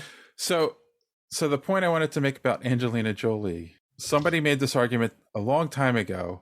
It might have been on the show about Angelina Jolie is product placement. And I was like, what? And they're like, most of the movies she's in them because she's Angelina Jolie. They were like, what's the movie about the curving the bullets? Wanted, like she has barely any lines. She shows up on camera, walks across the screen shooting her guns and walks out, right? Like, because that's to get people in the seats, Gone in 60 Seconds is another great example of her just like showing up, doesn't have a lot of dialogue, blah, blah, and I thought about that, but it's like in her later movies, Maleficent is a great example. And this is like, she's a good actress too. She's a really very good actress. That's what I'm saying. Like she really brought it in this movie and she's barely in it. Yeah. Yeah. She actually tried. She did. Yeah. Yeah. She earned her paycheck. She really did. She's like, I don't think any of the performances are bad. I don't think anybody phoned this movie in. I think they're all trying very hard to make a blockbuster. And it's just we could have used half of them. We didn't need 10 people. So that goes back to my first question then. Like, and I know your answer is they're trying to recreate the same magic that they got with Guardians of the Galaxy, but it feels to me like this is more likely the reason that they brought them in is because the Eternals have something to do with the next big bad for this phase. Of course it is. So, maybe it's a lost leader. So we're going to see it. I mean, they just introduced Star Fox, Eros and Pip, and we haven't mentioned it yet, but the Black Knight and freaking Blade in this movie. That was weird. That was out of left field completely. Yeah. Wait a minute. Blade was in the movie? Yeah, he's the voice at the very end when Kit Harington's going to pick up the sword. It's the guy off camera saying, "Are you sure you're ready for this?" That's Blade. Mm-hmm. Okay. Here's weird. Isn't it weird we have Star Fox and Pip the Troll coming in post Thanos saga?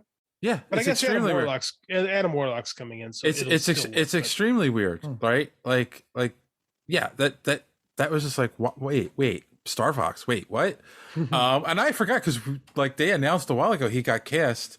The what's his face? What's the actor or kid who played Star Fox? Oh, God, was he New Kids on the Block or something? I forget. No, One Direction. One Direction. They're all the same. New Kids on the Block. You're showing your age with that reference. I know. Nobody cares. But yeah, it was just like, and then he's just in the post-credit scene. I was like, okay. Harry Styles, by the way. Harry Styles, that's it. So here's something, though, I kind of want to mention. And it was one of the things, like, when I was watching the movie, I was like, is this why people didn't like this movie? What's his name? The inventor guy. Oh, yeah, Fastos. Fastos, that's it. Brian Tyree Henry. Right. Like, let's not forget, like... This is a problem, by the way. We can't remember characters' names. Well, we did not do a very good job establishing them. Because they're not standard names, and you got 10 of them, and, yeah. I mean, am I wrong, or is he the first gay Marvel character on screen? No, he is. First gay on screen. Mm-hmm. Right. Oh, yeah, no, there was an uproar about that, too, wasn't there? Yeah. And that's my question. Like, that's what made me like wonder: is that why people are ragging on this movie? But it was like part of it because there's the anti-woke is mad about anything that they try to do that's a little bit different like this, which sucks because then like any kind of it's like the Ghostbusters thing all over again. Any kind of critical discussion you have gets sucked into that. Like what bothers me about people ragging on for that? It's like I felt that was done so right. Like I hate when they bring in a character who's gay just to make it about their sexuality, where it was just like, no, he was just married with a kid. That's it. Mm-hmm. Yep. That's it. They didn't have to like make a big deal about it or anything. No one said anything. Whatever.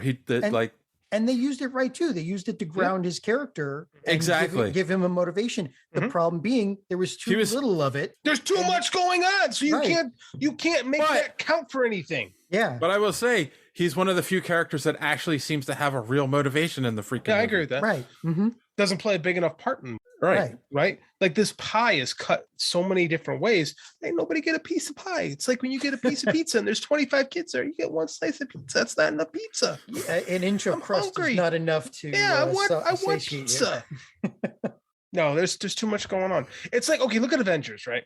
In the Avengers movie, we're introduced basically to Nat, who we've introduced a little bit, but not too much, and then Hawkeye, who we're introduced to a little bit, but not too much. The groundwork for everybody else had been done in previous movies. Yeah.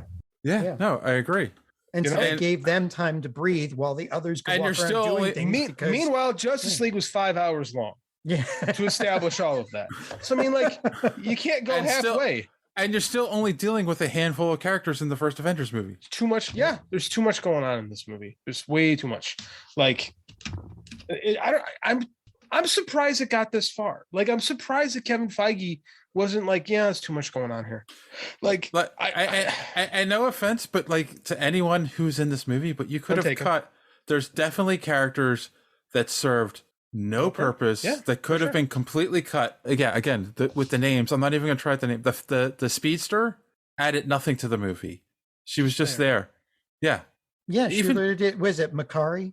Was that Makari? Lauren Ridloff? She's deaf, right? Yep. Yes. And it's like, oh, the first deaf character in Marvel. Oh, cool. What does she do? Not a whole lot. Okay, great. She just literally just runs around. That's it. Great. You could have probably the Prime Speedster. She was way faster than. You could probably have cut Druig. You know, you probably didn't need him. You know, and that's the other thing. John's right. The Black Knight or the boyfriend, leave him in through the whole movie as the anchor, because that's what the part of the valet was later on in the movie, right? It's like, just get rid of the valet. Like, you didn't need that. He should have been the main character. He's our entry point character. This is what you do with like urban fantasy type stories, stranger in a strange land type stories. You give audiences a familiar character. The archetype, excuse me. You give them a familiar archetype and you place them in the strange world. So we're learning about everything through their eyes. So you're putting yourself into them because you can relate to them. Correct. That's why the everyman archetype is important to these. They didn't do that. He's just kind of off to the side and we're thrust in the middle of this expansive soap opera that we're supposed to know everything about, but we haven't gotten any time to get used to this. Right. Even like Lord of the Rings, even like the hobbits are tiny, but they never really focus on how tiny they are because the point they're our point of view characters. So mostly we see the world through their eyes. Frodo's our point of view character. He is the stranger in a strange land. Right. We didn't do that here. We didn't do that here. Like, I'm just surprised that all these like pros didn't see this stuff. And it's like, it astounds me, really. Yeah. Even Star-Lord. Star-Lord's a human who listens to music that we're all very familiar with. These were conscious choices. And like, like one of the things too that people were ragging on was like the love story aspect of the movie. And I'm like, I didn't have a problem with that, but it's just, you know, and the reason that they're doing the love story aspect of it is to establish motivations for these characters. But, you know, and they never really showed why Icarus and she broke up. Like, there was no real, it was like, but that's one day, that's it. It's like, there's no emotional investment in anything. Like, you know, the explanation of it is Icarus left because he learned the truth and he didn't want to have to tell them. Right. But see, that's exposition it's another case of they didn't have time to show, so they told, and that was it, you know? Right. Exactly. This is just, it's not a bad movie. No, but right. For what they're trying to do, it's good in spite of what it's doing. Like, because the performances, because the actors did such a good job, it carries a lot of the clunkiness of the movie, right? This movie had to have had to have stars in it. This movie doesn't work with like just normal actors, right? Right? Like, this movie needed like gravitas, like quality actors to help it because it's weak. This is one of the weakest story. This might be the weakest Marvel story. Yeah. Yeah. Thor Dark World. Thor Dark World, you still have good acting and you have like Like the story is a simple story, right? In Thor Dark World, it's a simple story, but it works. This story is overly complicated and paper thin at the same time. And I'll say this: Cersei and Icarus, who they're trying to make your main two characters, and then give you a love story with them, but they don't really establish. They don't really like. If that's going to be your focus, make that the love story throughout the whole movie, right? But they didn't do that either, right? Right. They didn't even give us Kit Harington got kicked out, and that was it. And show him struggling, leaving her so that she doesn't have to tell her, and show all that stuff, and bring us in with that. But they don't do that. We had to have the Bollywood dance. That's what I'm saying. Like you have so much stuff going on. You're spinning so many plates. And I will say, and I don't know if anyone else picked up on this, Gilgamesh and Thena's love story was a better love story. Still a better love story than Twilight. You know, because he gave up everything to take care of her. You know, like that's a real love story. You know, don't forget Sprite. Sprite was, I mean, like again, there's no time for Sprite's another character. Sprite's another character. Like you don't need her in the movie at all. You know what a template this movie could have followed and would have been more successful, but they didn't follow? What? The Blues Brothers. Wait, what? This should have followed the same template as the Blues Brothers, right? Okay, I'm intrigued. Okay, yeah. Your main characters are introduced to the plot. We have to get the band back together to fix said issue. So the story becomes them collecting the band. Isn't that what they tried to do here? But yes, but they didn't. That's what I'm saying. But this is what they should have tried to do. And then, like, because we don't get to really know the band, we get a little bit of the band, but the band really doesn't matter. Like, it's all about Jake and Elwood. Right. This really isn't all about, Cersei and Icarus. It's about, like, there's too much of it going on without enough honed in on, like, our main characters. So you have Cersei trying to live her life, Icarus showing back up, show her being like heartbroken that she's not with Icarus, him showing back up to save her from the deviant. Them getting back together and then being like, okay, there's a threat here. We've got to go get the rest of the Eternals. Right. And then make that your whole through line for the whole movie. And then you don't even end the flashbacks at that point. Right. You tell the story as you go along. You collect one, then you collect the other, and you collect the other, and you introduce them that way. We just wrote a better version of this movie. And I hate to be that way, because I mean, like, I'm not gonna say writers didn't do a good job, but I'm watching this and I'm like, they're trying to make the Blues Brothers, but they miss the idea of the Blues Brothers. Like the band helps. The band is like super. Like the Blues, they need the band, but at the end, they are the band. Like they're the heart of the band. Right. Yeah. And but the heart can't exist without the other organs. So they're all pulling it together. And this is what it should be. Like you don't have to know much about Donald Duck Dunn to understand that he's a vital member of the band. You need it, just like we didn't need, like, they do all these characters. They should have just been, oh yeah, this guy shows up as this. He gets a scene, move along. In this one, it feels like we're trying to like make emotional connections. I have no emotional connection to, Steve the Colonel Cropper. Because you never get the chance to have that connection. You never... Because you can't with that many characters, unless you're going to do, like you said, a series. And then every episode we add another character. And then this like Kung Fu, where you have a whole episode learning about that dude. And then you add them to the band. And we're like a Dragon Ball episode, you're going to find the thing. We're going after the thing. Okay, The Dark Tower is one of my favorite book series ever, right? And they're constantly adding things. But by the time they get there, there's so much groundwork done that you feel like you love each and every one of these characters. We don't get that because it's like shoehorned. Everything is so shoehorned into this. So if you're going to shoehorn stuff, don't make me care about the people. Right. Because I can't care about them. I can't care about anybody. I care about you can't. You can't. You care about Jake, you care about Elwood. And that's all you're supposed to care about. That's it. I was able to successfully name 2 other dudes in the Blues Brothers band. I can't even remember all of them. But they all have great scenes. Even in the Blues Brothers 2000. It's the same. Less said about that, the better. That's just, they ripped off the plot of the movie. They ripped off their own movie, but yeah. But it works. But that kind of thing works. Like the get the band back together story works if like the band is just like an entity. If the Eternals are just an entity and you need like all the parts, that's one thing. When you're trying to make everyone a thing, there's not enough room to make everyone a thing. Right. And then you could also do that. And then later on, have the other characters pop up in different movies one at a time to establish them more. Yeah, we jumped so many. It's like we're so excited to get to E that we skipped A through D to get there. E is so cool. We're just gonna go right to E, and it's like, what's going on? Like, and it's just there's so much shoehorned into it. It doesn't work. Yeah. All right. I intrigued you guys with my Blues Brothers analogy, but I think I sold you. Oh yeah, definitely. Yeah. No, I mean, let's write our own Eternals following the Blues Brothers with blackjack and hookers. Sorry, I was bent the for women. a second there. How much for your women?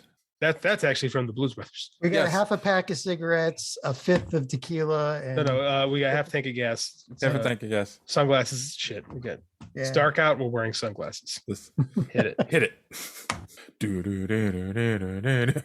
Growing up, everybody could identify various parts of the Chicago suburbs that appear in that movie. It's like one of those things that they talked about when we were kids, because your parents loved the Blues Brothers, so they showed it to you. It's like, oh, this was shot over here, and this part was shot over there, and because they literally shot it all over the Chicagoland area.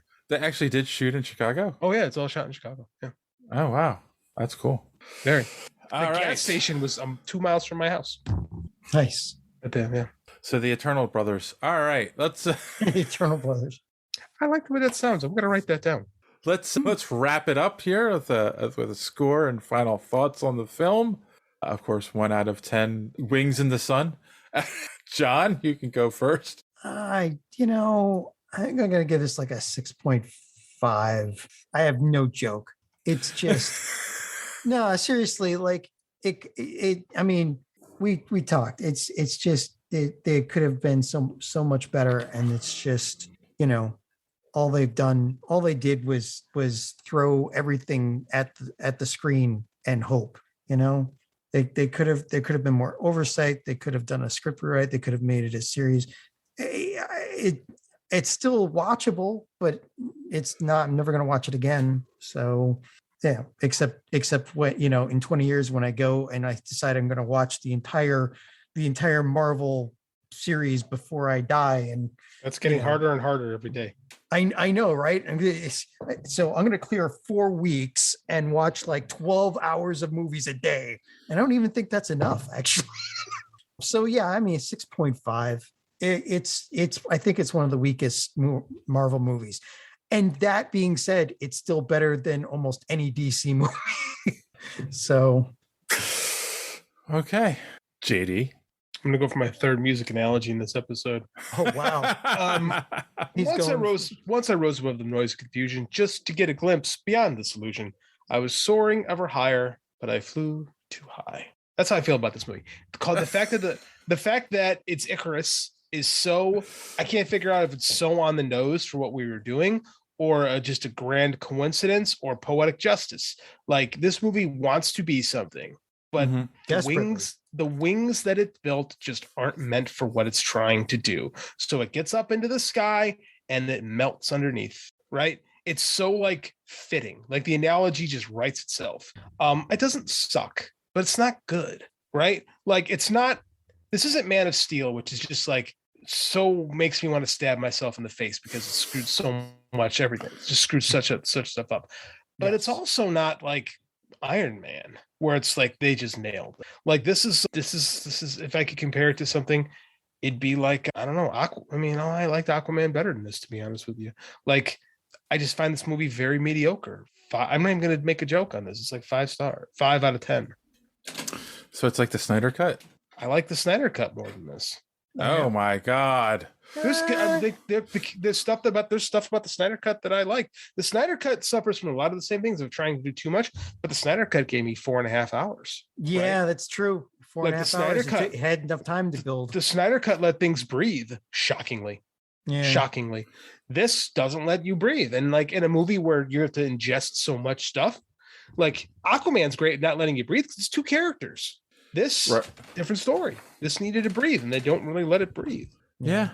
I will definitely agree with that. And the thing is, and they don't even have in this movie the ability to rest on the knowledge. Well, at least comic book fans know and love these characters. It's no, that doesn't work. And that's what they try to do with Justice League. Well, everyone knows Wonder Woman, Batman, Superman, and Flash and Aquaman. So let's just throw them all together. And Are you telling me you don't know Thena? Thena, not drop the A, right? Thena. And there's your problem. There's your problem. Yeah. So I mean, I get what they tried to do, but yeah, again, they didn't stick the landing. It's tough. It has their problems. I'm going to go in between you guys again. I'm going to say a 6. So yeah, sounds like we're saying watch it, but wait for Disney Plus. And then the other aspect of it is the only things you probably need to see now are the after credit scenes that are setting up the next things. If you want to know how it fits into the MCU, Hopefully much better things, much more interesting things. yeah, no, actually, I think you need to see the last 2 minutes of the movie to see the after credits scene. No. First, you need to see the credits. What's his face? The Celestial take them away. Oh yeah. Because that's all just to set up your sequel, and then the mid credit scene is also part of what's setting up your sequel. You know, and then we jumped the shark with all this stuff. Interesting point. Jumping the shark. I know we're going off a tangent here. That's been used so much, but it's so wrong. Did you know that Jumping the Shark episode was in like the second season of Happy Days, second or third season? Yeah. Oh, yes, it was. And the show went on for like 5 more years after that episode. But it got worse. That's where the idea of Jump the Shark comes from. Like that's you're down from the peak. I don't know. They were still one of the highest rated shows the whole time they were on. Creatively. Okay. I don't know. I don't think Marvel's Jump the Shark. I think it's just this, one bad movie does not make Jumping the Shark. No, it's not even a bad movie. Yeah. So just a misfire. You're looking it up, aren't you? I am looking it up because I don't believe you. I really just saw a thing where they were talking season about 5, episode 3. Really? I could have swore I saw something where they said it was like season 3. Season 5, episode 3. How many seasons did it last after that? I don't know. I haven't gotten to that part yet. Okay. So stand by. All right. Well, while he looks that up, let's wrap the show up with some recommendations for our audience. John, you got anything? My God. Yes. I thought I was going to have something. Halfway. No, wait. It lasted till 1984, so 11 seasons. So the show went on for 6 more seasons after. 6 more seasons. Okay. Roughly halfway. Sorry. I have found nothing this week that is worth our listeners' time. Ooh, that is sad. That is sad. I think you need a monkey. Which means that I have spent time reading and watching things that I would not want to pass on to anybody else. Hope you weren't reading any of my stuff for the record. No. I mean, I was, but that's we constantly push that anyway. So, ouch. I think. No. I mean, nothing new. We go read JD's stuff. Watch me die horribly. You envision it. You need a monkey. I do not. I'm not Ross. I'm gonna recommend everyone follow G-G on Twitter, so you can see the insanity that is Garfield without Garfield. That's a good one. I'm currently, because John, I'll just jump this as John has nothing to recommend. I'm in the process of finishing up the audiobook version of The Wolves of the Kala, book 5 in the Dark Tower series. I absolutely love these books. They're awesome. It's Stephen King doing not really high fantasy. It's not really urban fantasy. It's like dirt fantasy. It's like his imagined alternate universe, which is kind of Old Westy, kind of Old Westy. This one, our gunslinger Katet is essentially playing the role of the 7 samurai in protecting this town from a band of unknown assailants called the Wolves, who in this town, everyone has twins. And all of these twins are taken every 20 years by the Wolves, but they aren't killed. The twins return to them, but they've lost their cognitive abilities, right? They're just like, not invalids, but, kind of just dumb. And then in puberty, they become giants. Okay. So that escalated quickly. Yes, that's what happens. And so like the wolves are coming back, and the people of the town called, Caliber and Sturgis have had it. And fortunately, the gunslinger and his Roland Deschain and his crew are on their way to the Dark Tower. And as always, are distracted along the way. And this also returns the character of Father Callahan from Salem's Lot. So that was pretty cool. So if you're into Stephen King, you should read The Dark Tower, because it crosses over with all his other books. It's like the linchpin of the Stephen King universe. The main villain is Walter O'Dim, the Man in Black, who is also Randall Flagg, the villain of The Stand. Lots of stuff going on there. Excellent books. I'm very excited to get to the end. These books are long as fuck, so it takes time. Nice. They're fun. They're really, really fun. I highly recommend. Except the first one's really not very good. So you have to get through that first one. The first one's not very good. It gets really good after that one. All right. Well, I would recommend that you go to superheroespeak.com, where you can find the podcast every week. Links to our social media at the top of the page. And of course, comic book reviews by our good friend D Square. What do I have to recommend? I recommend you go and watch Happy Days, even all the seasons, even after they jump the shark. I took your advice, and I'm in the process of watching Midnight Mass right now, Dave. You liking it? I quite enjoy it. Yes. I don't know where anything is going as of yet. I know. That's what makes it so good, because it keeps you guessing, but it keeps you intrigued. It's not like Lost, where like after 5 episodes, I'm like, I'm done. All right. The pilot of Lost, I was like, this is brilliant. Same by episode like 10. I'm like, what else can we do tonight? Like, you want to play a board game? Yeah, I don't have any other real recommendations. Maybe, you know what? Yes, I do. Get a girlfriend. It's great. That's all I can say. Sorry, John. On that note, boys and girls, as always, thanks for listening. And don't let your cape get caught in the door. Have a good week.